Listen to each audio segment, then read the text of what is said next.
নমস্কার বন্ধু, আজকে আমি একটা পনিরের রেসিপি নিয়ে চলে এলাম। তো প্রথমে দেখো বন্ধুরা, আলুগুলো কেটে ছোট করে তেলে ভাজতে দিয়েছি, কারণ আমি আজকে খুব একটা ভিডিও করতে পারিনি, কারণ আমাদের এখানে কদিন ধরে কারেন্ট ছিল না, তার জন্য পুরো ভিডিওটা তুলতে পারিনি, কেন ফোনে একদম চার্জ ছিল না, কিন্তু যতটা পেরেছি সেটাই তুলে ধরেছি। তো আলুটাকে আমি এরকম করে কেটে নিয়ে ভেজে নিয়েছিলাম। তো তারপরে আমি একটু সামান্য নুন আর হলুদ দিয়ে তারপর পনিরগুলোকে এর মধ্যে দিয়ে আমি ভেজে নেব। তো আমি অনেক পনির রেসিপিটা দারুণ হয়েছিল খেতে। তো সবাই তো অনেক সুন্দর করে পনির করে, তো আমিও প্লেনভাবে একটা পনির আলুর তরকারি করলাম, তোমার সাথে শেয়ার করছি সেটা। তা পনিরটাকে হালকা করে লাল লাল করে ভেজে নিয়েছি দেখো বন্ধুরা। আর এইদিকে সত্যি আমাদের কদিন খুব ঝড় বৃষ্টি হচ্ছে, জন্য কোনো ভালো ভিডিও আমি ভালো দিতে পারিনি। তার জন্যে এই পনিরের রেসিপিটা যা হোক করে একটুখানি চার্জ ছিল বলে যা হোক করে তুলেছিলাম। তারপর এর মধ্যে পেঁয়াজ দিয়েছি, গরম মশলা দিয়ে দিয়েছি, দিয়ে তার মধ্যে দেখো বন্ধুরা একটা লঙ্কাকে সরু সরু করে চিড়ে নিয়েছিলাম, কাঁচা লঙ্কা, সেটা দিয়ে দিয়েছি। এর মধ্যে কোনো আমি শুকনো লঙ্কাও দিইনি খুব একটা। এর মধ্যে একটু আদা রসুন দিয়েছিলাম আর টক দই দিয়েছিলাম। এই দিয়ে রেসিপিটা আমি করেছিলাম। তো রান্নার ভিডিও কদিন আসতে পারিনি, তার জন্যে কিছু মনে করো না বন্ধুরা। তোমরা তো বুঝতে পারছো চারিদিকে যেভাবে ঝড় বৃষ্টি হচ্ছে। তারপর দেখো পেঁয়াজটা লাল লাল ভাজা হয়ে গেলে এটা তেজপাতা কিন্তু দিয়েছি, তারপর আদা রসুন যেটা বেটে রেখেছিলাম সেইটা দিয়ে দিয়েছি। তারপরে সামান্য জিরে গুঁড়ো আর ধনে গুঁড়োও আমি দিয়েছিলাম, সেটা হয়তো দেখাতে পারিনি কারণ সেই সময়।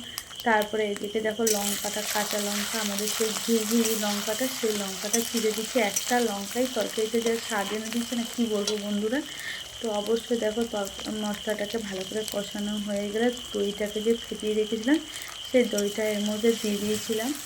তো দারুণ একটা রেসিপি, আর পনির খেতে আমার তো খুব ভালো লাগে। তোমাদের কেমন লাগে অবশ্যই কমেন্ট করে জানাবে। যদি ভালো লাগে রান্নাটা, লাইক কমেন্ট করে পাশে থাকবে। তো দেখো মশলাটাকে ভালো করে আমি কষিয়ে নিয়েছিলাম, যেহেতু দই দিয়েছিলাম এর জন্য ভালো করে কষিয়ে নিয়েছিলাম, যাতে দই থেকে তেলটা বের হয়। আর দই দিয়ে রেসিপি যে কোনো করলেই দারুণ লাগে। আমি প্রত্যেকদিন ভয়েস দিতে বসলেই আমার টিক করে।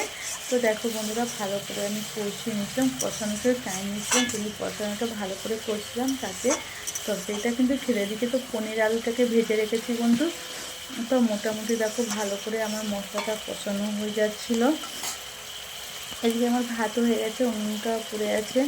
তো দেখো মোটামুটি মশলাটা কষানো হয়ে যাওয়ার পরে আমি আলু আর পনিরটা দিয়ে দিলাম। আর আলু পনির দিয়ে এত সুন্দর স্বাদ হবে ভাবতে পারিনি, এত সুন্দর খেতে হয়েছিল।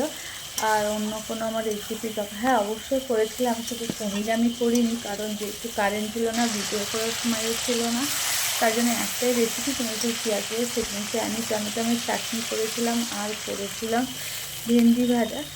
তো যাই হোক, মোটামুটি পনিরের রেসিপিটা আমার হয়ে গেল। তো কেমন লাগলো, আজকে গাছ থেকে কিছু কথা তুলে এনে দিলাম। তো আমার হয়ে গেল পনিরের তরকারিটা। তোমাদের কেমন লাগছে বন্ধুরা পনিরের তরকারিটা? যদি ভালো লাগে অবশ্যই লাইক কমেন্ট শেয়ার করে পাশে দেখো। আর আমার চ্যানেল যদি তোমরা নতুন বন্ধু হয়ে থাকো তো অবশ্যই সাবস্ক্রাইব করে পাশে দেখো।